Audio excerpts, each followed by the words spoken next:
शाम के नीम तारीक माहौल में सलाहुद्दीन अपने साथियों के साथ खड़े थे।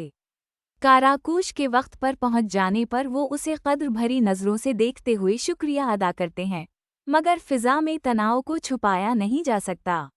गुस्से से लरसती आवाज़ में आतिशीस फट पड़ता है, जिसने सुल्तान की जान लेने की कोशिश की।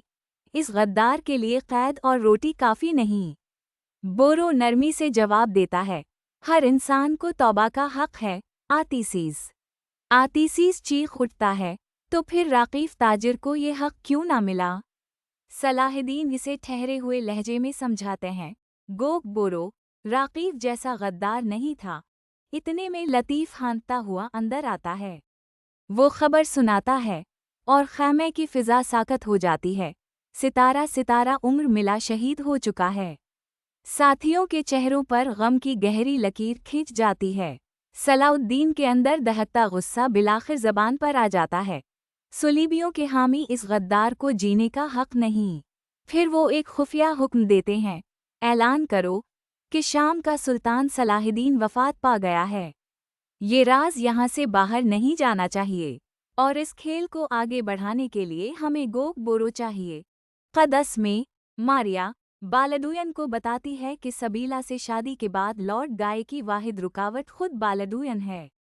वो कहती है, शादी रोकनी नहीं, बस मुअख्खर करनी है, ताकि गाय को कोई शक न हो।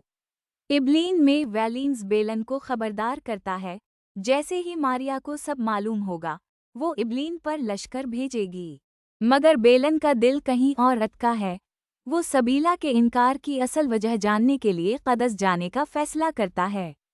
उसी लम्हे मारकूस खबर लाता है, सबीला और लॉर्ड गाय की शादी हो गई है। हकीकत दोनों पर बिजली बनकर गिरती है। बेबस मगर पुरअज़म आवाज़ में बेलन कहता है, मैं सबीला को गाय के रहम व करम पर नहीं छोड़ूंगा।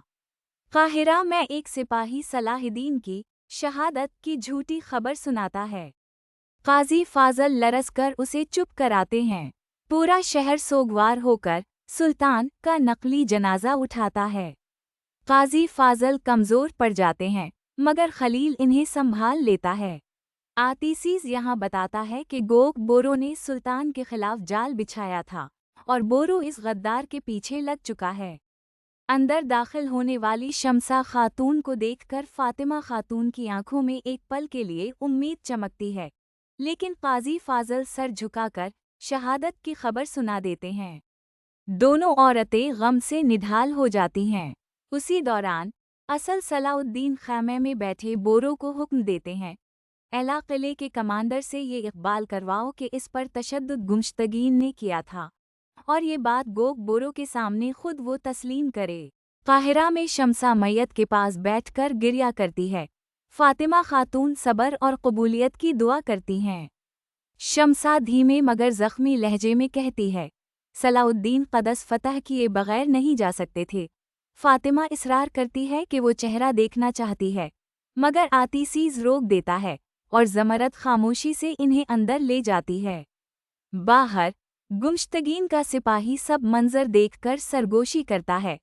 गोग बोरो ने काम कर दिया, अब हमें कराजा को खबर देनी है।